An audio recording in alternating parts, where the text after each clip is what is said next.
So I mentioned Michael Tippett briefly before. Let me introduce him with a bit more detail now and invite him to come up and speak to us. And then after that, Vivian will speak, and then you'll have a chance to have your questions answered. Michael is the co-founder of NowPublic.com, a pioneer in citizen-generated news, which is rapidly becoming one of the largest news agencies, although we can talk about what that means later on. The whole concept of journalism and news agencies has clearly been broadened.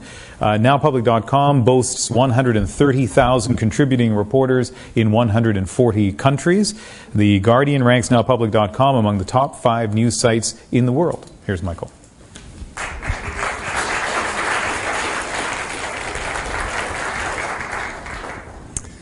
All right. Thank you, Ian. Can you hear me okay? All right. Clicker. Check.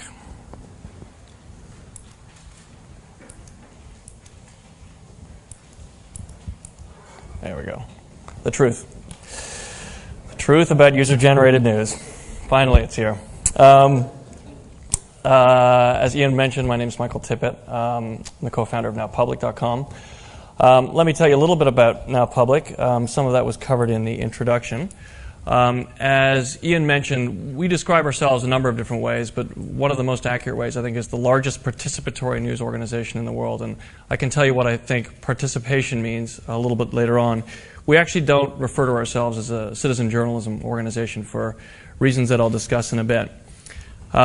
We have about 2 million readers every month, so people talk about mainstream media and sort of alternative media. We are, in some measures, as large as some mainstream media.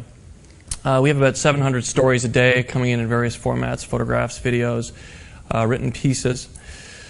And as Ian mentioned, we have about 130,000 contributors from across the globe. So we're not just a Canadian site, we're Canadian, American, European, Asian, and really a global phenomenon.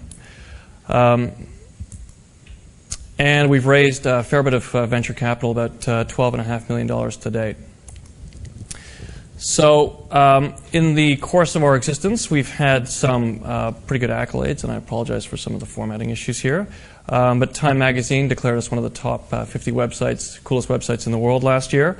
We were also one of Silicon Alley's top 25 startups. The Guardian thought we were one of the 5 top news sites in the world.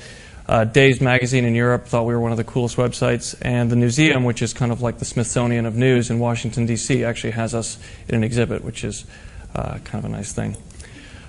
So what is citizen journalism? That seems to be the big question. There are many different answers to that. One of those answers is how we've described NowPublic.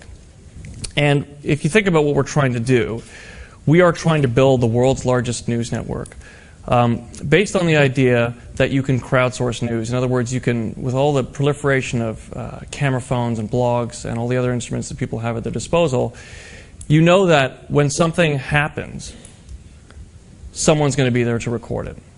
And our job is basically to make sense of that. And so in that sense, if we can do that, we will become like another AP or another Reuters, and we'll be a news provider. And so citizen journalists can be any kind of person, but in many cases, they're just people who happen to be at the right place or wrong place at the right or wrong time.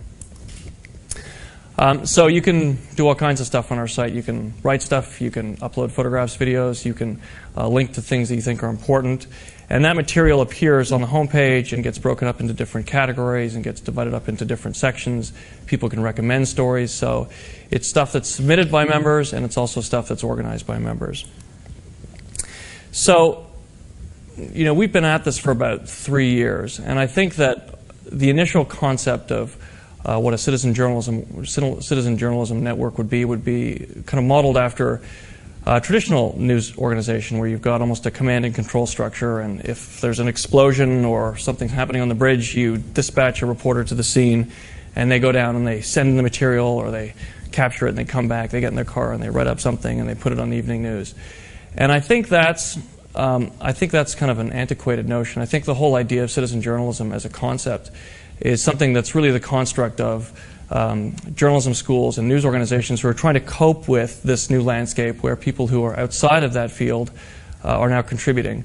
And so to model their behavior against the behavior of a journalism organization is actually leads to a lot of misconceptions about how it actually works. One of the things that's changed, I think, and this plays to some of the findings that Donna cited, and that is that people are no longer, they don't really trust the networks like they used to. They don't trust the newspapers like they used to. But what they are doing is they are implicitly engaged in trusting the material that their social networks provide them. So things like Facebook become places where they go to find out what's happening and what's cool and what movies are good and the sorts of things that news organizations used to provide people. So the shift has gone from trusting conventional networks to social networks. And you think about it. If your friend tells you something and they're a trustworthy person, you'll believe them. If their friend tells you something, you'll believe that. There's also, I think, been a change in our thinking in terms of this sort of dispatch model where it's not so much that when news breaks you need to go and get someone down to cover it. The content is already there. And so if there's a typhoon about to descend on Tokyo, there'll be a Facebook group about it. There'll be people Twittering about it. There'll be people sending photographs to Flickr. There'll be people with webcams. There'll be people sending stuff to YouTube. So the material's already there. And the job of a citizen journalism network or as a consumer of that material is to kind of make sense of it. If you talk to anyone in a big news organization who kind of opens the floodgates to citizen journalism or participation, the first problem they deal with is volume. And so you'll have stories where you'll get 2,000 emails coming in and you just can't possibly process it.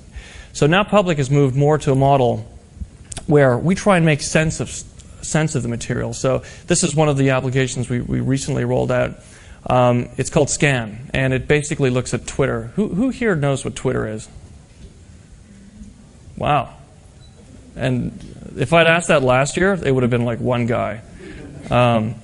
That's pretty impressive. So Twitter is rapidly becoming a very, very interesting new wire service. It's basically, for those of you that don't know it, it's just a simple tool where you can update your status. So you can say, I'm lecturing to a bunch of people who are looking kind of bored. And you can constantly update it. And so what happens is people just have these, you can do it on your cell phone, so they'll just be twittering everything. And recently there was an earthquake in China, and 50 people said, I just felt an earthquake. And it actually broke on Twitter before it came through the official geological channels. So we're actually finding news is breaking on Twitter.